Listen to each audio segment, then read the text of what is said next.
Voyons maintenant comment additionner et soustraire des nombres relatifs. Je rappelle que les nombres relatifs positifs sont situés sur la droite, les nombres négatifs sur la gauche. Si je pars d'un nombre sur ma droite graduée et que je lui additionne un nombre positif, mon résultat va être décalé vers la droite. Inversement, si je lui additionne un nombre négatif, mon résultat va être décalé vers la gauche. Voyons un exemple. Plus 3 plus 5. Plus 3 est placé sur la droite. Je lui ajoute un nombre qui va me décaler encore plus vers la droite puisqu'il est positif. Mon résultat sera égal à 5 plus 3, 8 et j'applique le signe commun de plus 3 et plus 5. Cette fois, je suis partie sur la gauche et j'additionne un nombre négatif qui m'amène encore plus vers la gauche. Mon résultat sera égal à 5 plus 3, 8, avec le signe négatif qui était le signe commun de moins 3 et moins 5. Cette fois, je pars sur la droite avec plus 3 et j'additionne un nombre négatif qui me ramène vers la gauche.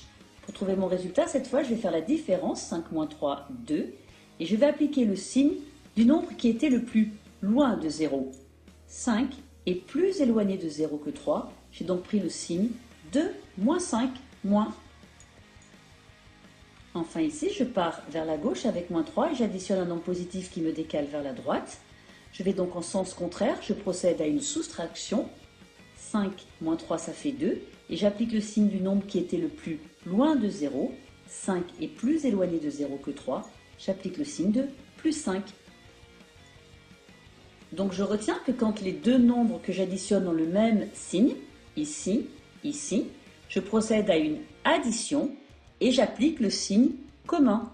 Ici c'était positif, ici négatif. Inversement, quand je vais dans deux sens opposés, je procède à une soustraction et j'applique le signe du nombre qui était le plus loin de 0. Ici c'était moins 5 et ici c'était plus 5. Voyons maintenant pour soustraire. Eh bien pour soustraire, on va en fait pas soustraire.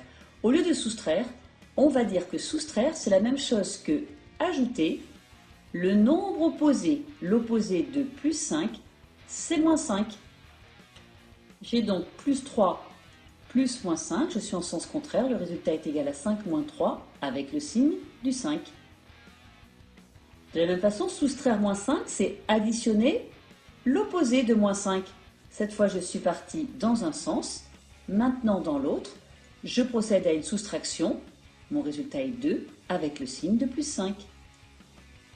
Soustraire moins 5, c'est additionner l'opposé de moins 5. Cette fois, je suis partie dans un sens, encore dans le même. Je fais donc addition, 5 plus 3, 8, avec le signe positif. Et soustraire plus 5, c'est additionner l'opposé de plus 5. Je suis partie vers la gauche, encore vers la gauche, je suis deux fois dans le même sens, je fais la somme et j'applique le signe commun. Voyons à présent ce qu'il se passe avec une séquence d'addition et de soustraction. On a vu que pour soustraire, en fait, on additionne les nombres opposés. J'additionne le nombre opposé.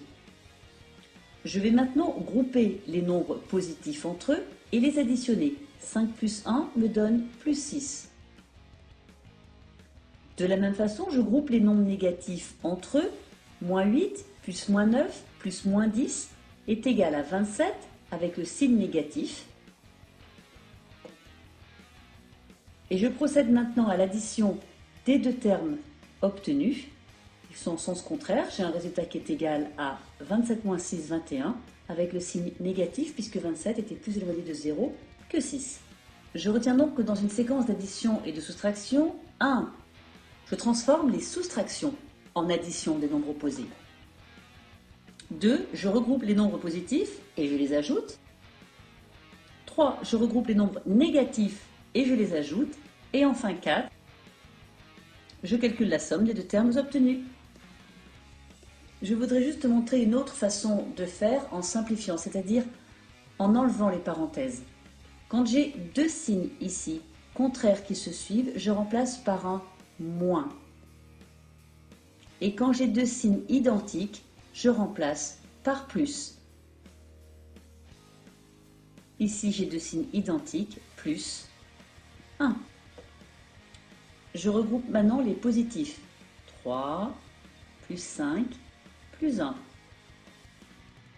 ce qui me donne 9 moins 2, et 9 moins 2, c'est égal à 7. Je termine juste en te faisant remarquer qu'un nombre plus son opposé, eh ben c'est égal à 0.